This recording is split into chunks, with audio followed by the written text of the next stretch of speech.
This week, the $5 million that we set aside for food banks has been distributed. Governor Lee on the state's efforts to help hungry Tennesseans as the government shutdown ends, but SNAP food benefits remain in limbo. Is going to effectively close the doors of all the hemp businesses in the state. A provision in the spending bill could be catastrophic to Tennessee's hemp industry. This is why people hate Congress. Another provision allows 8 U.S. senators, including both from Tennessee, caught up in the January 6th investigation to sue the federal government for up to $500,000. It's being called egregious by both parties. And Senators Blackburn and Hagerty both say this is not about the money. And Metro Property Assessor Vivian Wilhoit details why a recent reappraisal means higher taxes for unhappy homeowners. Hello again and welcome to another edition of This Week. Property values in Nashville increased on average by about 45% due to a recent reappraisal. And Metro Property Assessor Vivian Wilhoit is here with new information for concerned homeowners. The bill reopening the government allows Tennessee's 2 U.S. senators and 6 others caught up in the January 6th investigation to sue the federal government. Both parties call this outrageous. We begin with what some are calling a stealth ban on hemp-derived THC products like Delta-9, currently legal in Tennessee.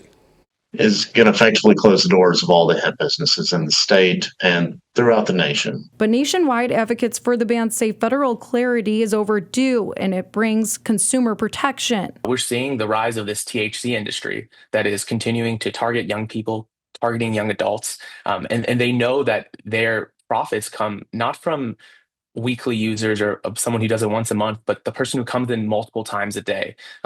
So ultimately, this is a big step in fighting this addiction for profit industry. Still, many say legislating a ban through a spending bill is a political add-on, one that's keeping the government closed even longer. Honestly, at this point, our government shutdown is being held up by hemp. And it's not hemp's fault that it was included in this language in the first place. And for small businesses, they say the real fear is that customers will turn to unregulated sources if stores like Clara Jane close. We want people to be able to consume safe products that are supportive of their bodies, that are supportive of their mental health, and not have to go on a black market to get something like that. Kelly Milan, News 2. State lawmakers are taking a closer look at the troubled Tennessee Department of Children's Services, overwhelmed with children and dealing with severe staffing issues. As State Capitol reporter Tori Gessner tells us, some lawmakers are accusing DCS of creating the problems. The Tennessee Department of Children's Services cares for some of the state's most vulnerable youth, an agency plagued with problems. Commissioner Margie Quinn is asking Governor Bill Lee for more money to help solve them. While case file averages have dropped, there is more progress to be made here, especially in child safety and in hardest hit Davidson County and our other metropolitan areas, where they are still above the case cap of 20. Quinn says right now, case managers are juggling 30, 40, sometimes 50 cases each, and they don't have the staffing to lower the load. DCS attorneys have even more on their plates, averaging 200 cases each when the recommended number is 60. We aren't serving Tennessee families well, and we aren't serving our staff well. We can do better. She's asking for 150 state and 305 contracted privatized case manager positions to help. But when DCS took those issues to lawmakers a week before, one Republican claimed the department's staffing issues may be self-inflicted. If you could please first go down the road of why there's a reduction in force when you have told us repeatedly you need more people, need more people, need more people, and then why we have fired so many mid-level managers. Quinn says the reduction in force is because the department reclassified case manager assistant positions to full case managers because they can get more work done. So the newly reclassified positions have not been hired yet. So that is a process that we have to go through. I'm not buying what you're selling. The TBI says cartels are sending drugs through the mail now that the Trump administration has tightened security at the southern border. The TBI is now asking for more money in the fight. News 2's Lexi Wilson explains the TBI's plan.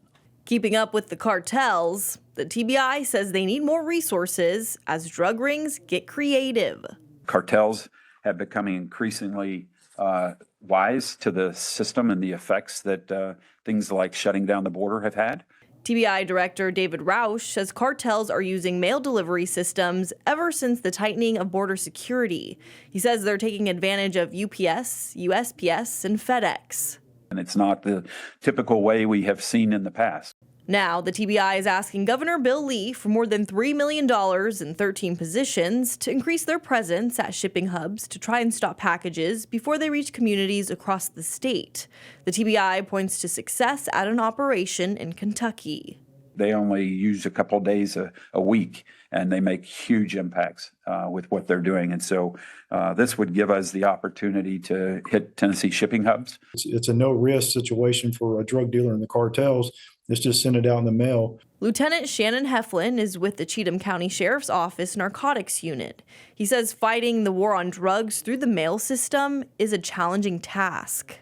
You're going to have to write search warrants. You've got to have judges on standby who's going to sign those search warrants. So there's a lot that goes to a lot of manpower. Despite that, he says you can't put a price on protecting Middle Tennessee residents. You need to give them more money, in my opinion, and put more men there, because that's where the majority of our dope is coming from. Now to our This Week cover story. Tennessee's 2 U.S. senators may be allowed to sue the federal government for $500,000 over their phone records being seized by the January 6th investigation. Both Senators Blackburn and Hagerty now say this is not about the money. State Capitol reporter Tori Gessner explains the outrage from both sides of the aisle. Democrats astounded. This is why people hate Congress, is because they think we're all corrupt because stuff like this happens. Even Republicans taken aback. I mean, American citizens just need to read it, and they can figure it out for themselves. A provision in the government funding bill passed by the Senate appears to allow 8 Republican senators to sue the federal government for having their phone records seized during the January 6th investigation without them knowing. That includes Tennessee Senators Marsha Blackburn and Bill Hagerty, who plan to oppose the results of the 2020 election until the attack on the Capitol. A grand jury authorized access to their phone records. It was a record of the calls. It's like your phone bill. And the grand juries do this all the time. But now they're saying that really hurt their feelings. They don't think U.S. senators uniquely should be subject to such treatment. They want $1 million payout because of that now. We're talking about a multi-million-dollar slush fund that is in this bill for 8 Republican senators who apparently believe they're part of the House of Lords. The provision became the main focus of a House Rules Committee hearing late last night as lawmakers work to reopen the government. Both sides of the aisle calling it egregious. I think there's going to be a lot of people, if they look and understand this, are going to see it as self-serving, self-dealing kind of stuff, and I don't think that's right.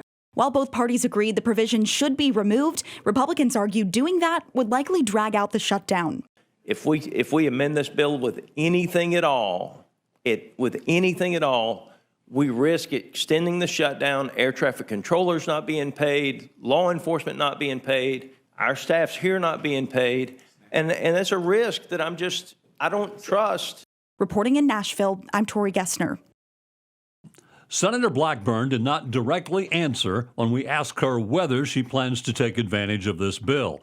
Her office said in a statement, Senator Blackburn said she intends to sue those involved in this political witch hunt long before this provision was created, and she will continue to fight to stop activist bureaucrats from violating the constitutional rights of conservative Americans. Representative John Rose, who is running against Blackburn in Tennessee's governor's race, introduced legislation to scrap the provision. Thursday, Blackburn changed her stance, tweeting she agrees with repealing the provision, adding, "This fight is not about the money, it's about holding the left accountable." Senator Hagerty also responded, saying, "I do not want and am not seeking damages for myself paid for with taxpayer dollars, but the provision that would allow this to happen remains in place." And stay with us. This Week continues in a moment. And welcome back. Governor Bill Lee provided updates on several issues this week, including more troopers for Tennessee, expanding school vouchers, children again sleeping on Department of Children's Services floors, and while not using state money to fund SNAP benefits, updated the $5 million given to food banks to help during this food crisis. The $5 million that we set aside for food banks has been distributed to food banks. And we also, as you know, pushed forward our payment to those food banks for the next 3 months so they would have more cash available to them now. There's a team on the ground and there's money been distributed, and we're hopeful that the situation will resolve itself with the government and we can all move forward, and that the recipients will get their full November payments. If that happens, then there'll be a process to begin through the USDA to begin loading those dollars back onto SNAP cards. The federal government does that. When that happens, we also anticipate that all of the benefits that have been delayed will actually be paid, so people will be made whole. It'll be later than they would have received it because they would have started a week ago. The governor confirmed the THP is seeking 139 new troopers. When I came into office, we had about 800 highway patrolmen and women, 800 troopers in the state. I asked them in my first year, you need to tell me what would be fully staffed, what we really need in this state. And their response to that was about 1,300 troopers. So we have consistently added positions to the highway patrol. We're now at about 1,200 troopers. But their request for additional troopers is really to build out what the initial ask that I had of them was, what do we really need in this state to fully fund the appropriate number of troopers in Tennessee, and this request will get us to that initial ask. A critical problem is happening again. Children sleeping on office floors in DCS custody. Yeah, I think we have recognized that we have to find more foster parents. We have to find, and we have worked really hard to expand the awareness around the need for foster families for intervention. We've also funded significantly those short-term crisis units so that kids don't have to be held at a DCS office. At the end of the day, if a kid is in crisis, we're going to take care of them. We're going to make sure that they are protected, that they're taken out of a dangerous environment. It might be in the middle of the night. And if it has to happen in a DCS office because there isn't a short-term housing option available to them, then we're going to take care of them there. But the number of children in crisis has continued to grow as well. The TBI director says crime is down in Memphis due to the task force surge. I think, what is happening has been really encouraging. His numbers, he said violent crime, the worst crimes have been reduced by 50% just in the first month. That's a massive improvement in crime reduction in the city. At some point, we're going to have a significantly lower crime rate in Memphis as a result of the surge, as a result of the efforts of these 30 law enforcement agencies that have been there on the ground. That's a really great thing. It's worked. The governor wants to double his school voucher plan. I hope that there's an expansion of vouchers, and we'll determine, and it's not exactly vouchers, it's an education scholarship. But there were 40,000 requests for 20,000 scholarships. A great demand for this, and we see that demand continuing. We should meet that demand if we can. This is something Tennesseans want, and it provides parents options for the best educational strategy for their own child. So I very much believe we ought to give parents the last word in how their kids are educated. Stay with us. This Week continues in a moment. Welcome back. Well, growth has consequences. Nashville homeowners are livid over recent reappraisals due to about a 45% median increase in property values, leading to higher property taxes. Thousands of homeowners have filed appeals, but a majority have been denied. Joining us now with insight into this, Metro-Davidson County Assessor of Property, Vivian Wilhoit. So glad to see you. This is an important issue. Bob. It's a pleasure. I know your phone's been ringing off the hook. Yes, for the main reason what you just stated in the beginning of the intro, it's not the higher values that has caused the the higher tax bills. It is the increase of the tax rate by the mayor of the Metro Council. That's just all it is. You wanted to talk a little bit about the misinformation out there. That's part of it that people don't understand exactly why these rates have increased so much. Exactly. Well, you know, in a reappraisal year, the reappraisal is revenue neutral. It is not designed to bring in any money for the county. The only way the county can get money is they increase the tax rate, which is what they did. That's right. It was above the revenue neutral tax rate that had come from the state of Tennessee. They cannot get more money in the reappraisal year as a result of the reappraisal. So at the end of the day, on your tax bill, the mayor of the Metro Council are those entities that tells a property owner how much they would pay, not the assessor of property. We only give you a value. So technically, their taxes didn't increase because of the reappraisal. It increased because the taxes were actually increased by the Metro Council. Absolutely. As I stated before, the reappraisal is revenue neutral. So the tax rate has to be reduced from 3.254 in the Urban Services District and 2.995 in the General Services District. It was reduced to a lower tax rate by the state of Tennessee. For the General Services District, it was 1.995, and for the Urban Services District, it was reduced to 2.222. Once those revenue neutral tax rates are set in place, it's only then and at that moment that the mayor of the Metro Council can increase them, which is what they did. You've seen these reappraisals before in your time in office. Yes. Have you seen one this big, 45%? That's a pretty big jump in property values, but we've seen huge growth in Davidson County. Well, you know, we have to base your value based on the market. The market is on fire here in Nashville-Davidson County. And that 45% median increase, which is only the middle, that says that some properties increased to that amount. There are some properties that were higher than that. When we look back at the numbers, there was quite a number of properties that now had increased by 45% median, and there was some properties that increased higher than that. So when we look at the values that we provide property owners, we could only base it on the market, and the market is pretty much on fire. But then again, in reference to what you bought your property for, is not for it to depreciate, you bought your property to appreciate. Is it metro-wide where the increases have happened? Yeah. That's correct, sir. It's county-wide, 45% median increase. But when you come to the tax rate in the Urban Services District increased by 26%. And the General Services District, it increased by 39%. So when you're doing your taxes, you have to start, when you're doing your calculation of your property values in reference to what your tax will be, you will find that there was a major impact in reference to the increase of the tax rate by the mayor of the Metro Council. No one likes higher taxes, but when you have increased value, that's what's going to happen because of the way the market does provide for that. Absolutely. But when you think about the fact that we are governed by the state of Tennessee, Tennessee General Assembly,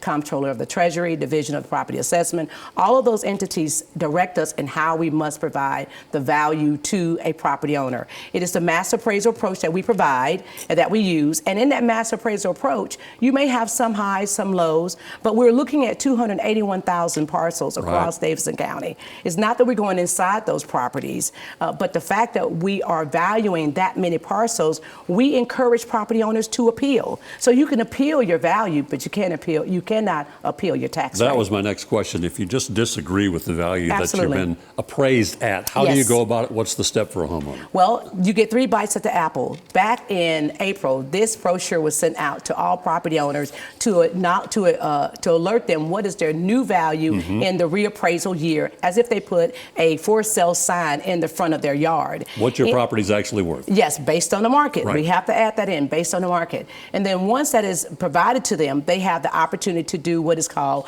an informal review request. Now, that is a courtesy of our office. It's not something we have to provide, but because we want to get it right, we want to give property owners as many bites at the apple as possible. So in that informal review request, then they can talk with us about their property, tell us about, some things that we may not know, and we'll make a decision from there. Once that decision is provided to you, after that April notice in May, then you get the opportunity to appeal your value to the Independent Metro Board of Equalization. Now, that board is not our board. That is a board that is appointed by the mayor, and it is and the members are confirmed by the Metro Council. So it's very important that the mayor select people who will be fair and equitable in their decisions. So that's his board. So with that being said, you get that bite of the apple then, and then you'll get your decision from the Independent Metro Board of Equalization, not not from us, but from them. But we have to assist them by law to mail those decisions on their behalf. And then you get the final step, or really another step, to the Independent State Board of Equalization. You can go all the way up to the Supreme Court if you want. About 20,000, maybe more by now, have appealed. Roughly 2/3, though, were rejected, but still a third, their property values were lowered below the appraisal. Why so many rejected? Does it say the appraisal was correct? Well, you know, the thing is that, as I stated before, the mass appraisal provides some highs, some lows. And when you are doing your appeal, we have to, by law, look at the 2024 sales. Right. We cannot look at 2025 sales. So if someone comes in with a 2025 sale to justify why their property should be lower, that's something that we cannot look at, nor can the independent Metro Board of Equalization members can look at. Quickly, the Speaker of the House is investigating how the rates were set. Do you have any concerns about the rates being set? No, we don't have any concerns about that in reference to that. I mean, we are governed by the state of Tennessee, and whether it's someone individual from the Tennessee General Assembly, someone from our Comptroller of the Treasury who directly regulates us or governs us, along with the Division of Property Assessment. We welcome anyone to take a look at our records and ask any question that they may have. We feel very good about, you know, the work that we do. I have an amazing staff that are, you know, have credentials in reference to what they do, and so we just look forward to working with anyone in reference to their concerns. Will Hoyt, Deputy Property Attester, appreciate your time and your insight. Thanks for the quick information. My Stay with pleasure. us. This week continues in a moment. And one more piece of information. You can appeal again on your property beginning January the 19th, 2026. That'll do it for this edition of This Week. Thank you for joining us. I want to thank my guest, Metro Davidson County Property Assessor Vivian Wilhoit. We'll see you back here next weekend.